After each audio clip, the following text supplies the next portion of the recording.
તાંદલજા વિસ્તારમાં આવેલા આતિફનગરના 105 ઘર, રહેમતનગરના 100 ઘર અને ખુશ્બુનગરના 285 ઘરોમાં પાણી જેવી પાયાની સુવિધાઓનો વર્ષોથી અભાવ છે.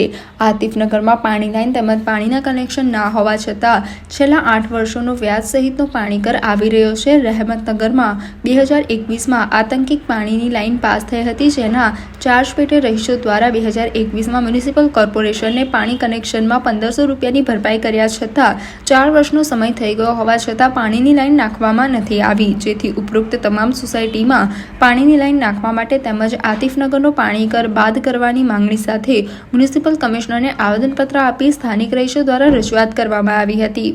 વડોદરા શહેરના તાંદલજા વિસ્તારમાં આવેલા આતિફનગર હોય, રહેમતનગર હોય કે ખુશ્બુનગર હોય, જ્યાં વર્ષોથી પીવાના પાણીની સુવિધાનો અભાવ છે. વર્ષોથી ત્યાં પાણીની લાઈન તો નથી ને સાથે પાણીના કનેક્શન પણ આપવામાં નહીં આવ્યા. તે છતાં પણ વડોદરા મ્યુનિસિપલ કોર્પોરેશન દ્વારા આતિફનગરના 105 ઘરોમાં 7 થી 8 વર્ષનો પાણી કર આપવામાં આવ્યો છે. એ અધિકારીઓ જેમને કર આપવામાં આવ્યો 8 થી 9 વર્ષનો, 7 થી 8 વર્ષનો પાણીના વ્યાજ સહિતનો કર આપવામાં આવ્યો છે. જ્યાં પાણીની લાઈન ના હોય, પાણીનું કનેક્શન ના હોય ને ત્યાં પાણી કર આપવો તે કેટલો યોગ્ય કહેવાય? કેમ કે જે તે સંબંધિત અધિકારીઓ હશે તે લોકો ફક્ત ને ફક્ત પોતાની એસી કેબિનમાં બેસી રહે છે. કોઈપણ જાતનું સર્વે કર્યા વગર, કોઈપણ જાતની કામગીરી કર્યા વગર આવા ટેક્સ પ્રજા પર ઠોકી આપવામાં આવે છે. ને બીજી નવાઈની વાત તો એ લાગશે તમને કે આ જ વિસ્તારમાં આવેલા રહેમતનગરના 100 મકાનોમાં 2021માં આંતરિક રસ્તે પાણીની નલિકા પાસ થઈ ગઈ હોવા છતાં અને વડોદરા મ્યુનિસિપલ કોર્પોરેશન દ્વારા 2021માં તમામ રહેણાંકોને નોટિસ આપવામાં આવી હતી કે એક અઠવાડિયાની અંદર 1500 રૂપિયા તમે પાણીનો ચાર્જ નહીં ભરો તો તમારી ફાઇલ દફતરે કરવામાં આવશે. સ્થાનિક રહીશોએ, ગરીબ લોકોએ 1500 રૂપિયા ભર્યા વડોદરા મ્યુનિસિપલ કોર્પોરેશનને, તે છતાં પણ 4 વર્ષોથી પાણીની લાઈન નાખવામાં નહીં આવી. તો મારો સવાલ એ છે કે હવે કયા અધિકારીને અમે દફતર કરીએ?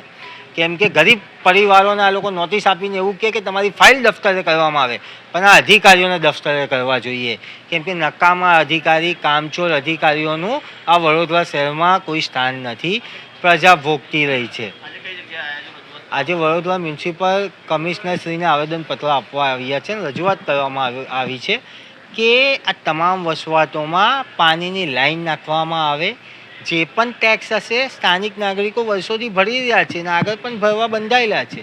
ને જે પણ તમારો ચાર્જ છે બીજી વસવાટોનો તે ભરવા તૈયાર છે. પાણી જેવી પ્રાથમિક સુવિધાથી નગરજનોને વંચિત ના રાખવામાં આવે. પાણી જેવી પાયાની સુવિધાથી નગરજનોને વંચિત રાખવામાં આવે છે, તે કેટલી દુઃખ વાત કહેવાય. કેમ કે વડોદરા શહેરને સ્માર્ટ સિટી બનાવવાની વાત કરવામાં આવે ને ફક્ત એક વિસ્તારને વિકાસથી વંચિત રાખવામાં આવે તો આ વડોદરા શહેરને સ્માર્ટ કેવી રીતે બનાવે? અમે પાણીની રજૂઆત લઈને આવ્યા છે વડોદરા મ્યુનિસિપલ કોર્પોરેશનના કમિશનર ઓફિસમાં. અમારું પાણીની લાઈન નથી, છતાં અમારા વેરા આવે છે એ પણ 4-4, 5-5 હજાર રૂપિયા આવે છે અને અમે પાણી બધું લાવીએ છીએ વેચાતું, તોય અમને કહે છે કે તમે વેરા ભરો. કેટલા વર્ષોથી અમે રજૂઆત કરી છે, પૈસા ભરવાના કીધા, અમે કીધું કે અમે ભરી આપીશું, તોય અમારી કોઈ સુવિધા થઈ નથી. અમારા રસ્તા વસ્તા બધું જ એવું છે. પણ અમે એમ કહીએ છીએ કે ખાલી પીવાનું પાણી, એ તો બધાની જરૂરિયાત હોય, એટલે પીવાનું પાણી અમને સાહેબ કરી આપે, બસ એટલી માંગણી છે.